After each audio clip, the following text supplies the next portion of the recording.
Hello and welcome to the interview on France 24. My guest today is a citizen of the world, a relative of Tunisia's first president, Bourguiba. Tarek Ben Ammar was one of the first Arab students who graduated from Georgetown University in Washington. He finally settled in France, where he's had a very successful career as film producer and media owner. Mr. Ben Ammar, thank you for being with us here on France 24.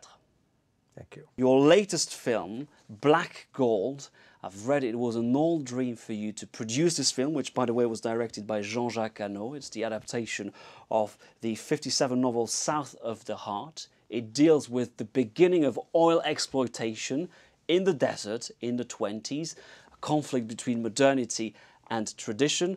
These themes remain very relevant 1 century later. We feel so. Oil is still the wealth by which the whole planet has energy, and most of it comes from the Middle East. And I was fascinated when I was making a film called Star Wars in my native country, Tunisia, in the early 70s, the first Star Wars, and then I did... Spielberg.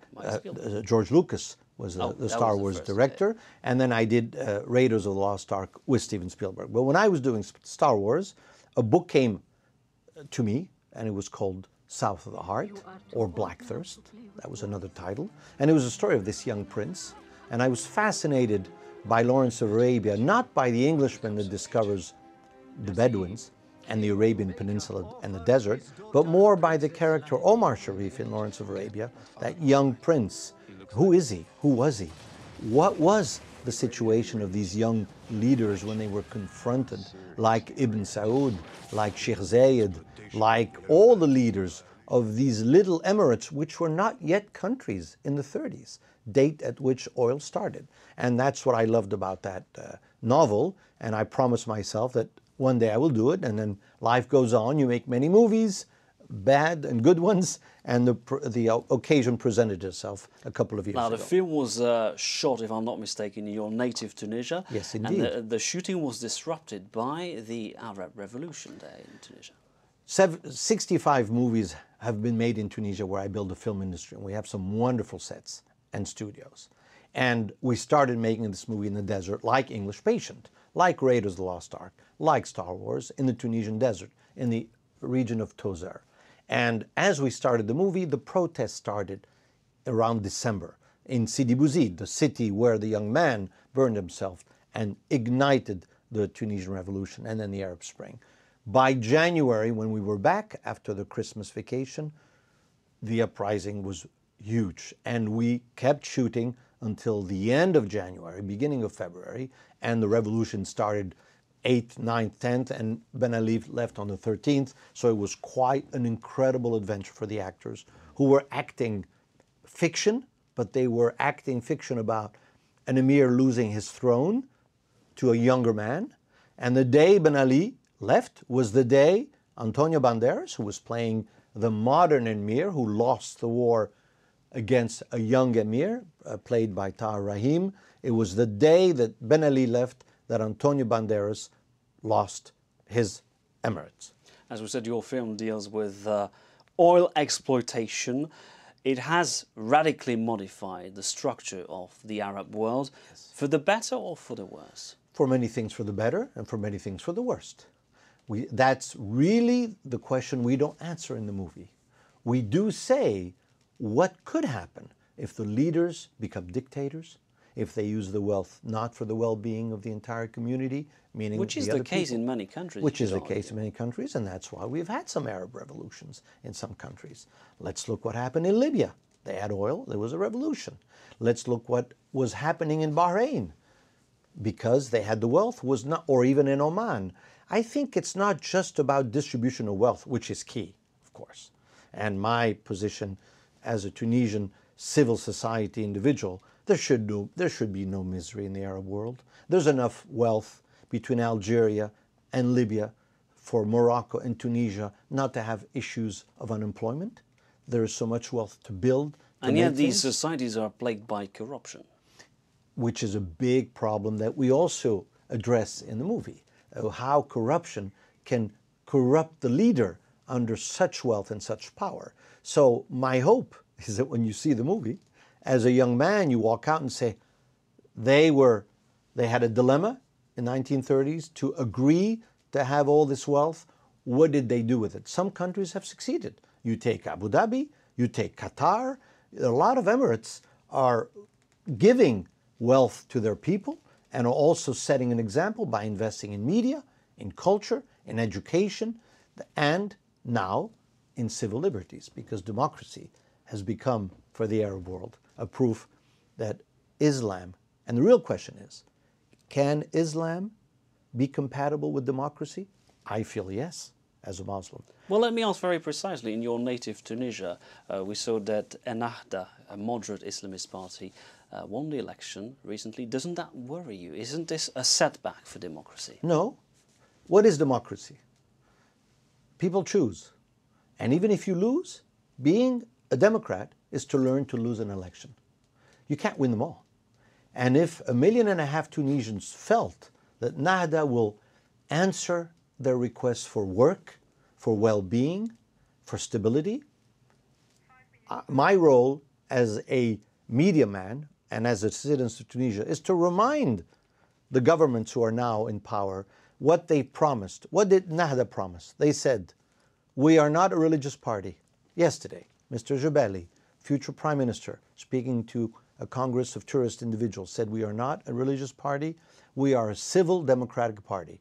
We are for tourism, we are for freedom of women, we are for liberty, freedom of expression. If it is true, we will see. What is the role of democracy? Is to remind people. And if not, there will be another election in a year. Now let me ask about your own experience. You're the co-owner of Nesma, North Africa's largest private TV station, which recently became the target of radical Islamists after you decided to screen the animated film Persepolis, which they say is blasphemous for portraying God. Was it a mistake to broadcast this First film? of all the political parties, including Nahda, who won the election, and this was aired before the election, condemned the attacks and the verbal and physical violence that the Salafist movement made against Nesma. So let's not mix the Salafist with the other party. We don't think it's a mistake. The mistake that could have been, and maybe was the dubbing of the movie in the Tunisian language. In the dialect. In the local dialect of Tunisia. In fact, I hadn't seen the dubbing and neither did the manager, but the film, so we remember, was aired in Tunisia, distributed in Tunisia at the festival. It was aired in Abu Dhabi, got a prize. But why did you say it was a mistake to dub it into Because Tunisian? probably in dubbing it, that's what I hear and that's what I saw, whereas the original French version, the little girl who dreamt of God, the director says, I did not say it was God. In the dubbed version, the dubbing says it's God. And for some Muslims, not for all, for some Muslims, that is blasphemous. My point of view is that's freedom of expression. Plus, the film hadn't been seen and it was attacked a week before it was even aired. Now, maybe the mistake was, did we provoke people? I don't think so. I think it was healthy that there is a debate. And you know, in Islam, there is no priesthood that can tell a Muslim what his belief is with God. It's a personal relationship. And I don't think there should be a dogma of certain Muslims telling others what they should believe. And Persepolis was aired already in all the Arab countries.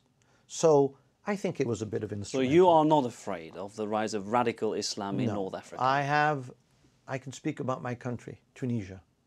I believe that the young men and women who made the revolution, those young women and boys that were out there against Ben Ali, who are not afraid, and a wall of fear has been broken. I believe that there is no dictatorship in Tunisia that can take over the freedom of these people, whether religious or whether political. And since from what I hear, that's exactly what Nahda does want to do, is be a dictatorship, let's see. And there will be elections. If they succeed in their economic program and in writing the constitution, which is what they were elected to do with the rest of their coalition, we will have a constitution in a year, and in a year we'll have a parliament, and we'll have a president. Who's going to win? That's what democracy will tell us. Very briefly, you referred to Mohamed Bouazizi, the young man who set himself alight 1 year ago, triggering this Arab revolution without knowing him. I know that the next film you want to produce will be dedicated to him. What message do you want to put across? The Arabs don't have heroes. And is he a hero? He's a hero even though he did not want to become a hero.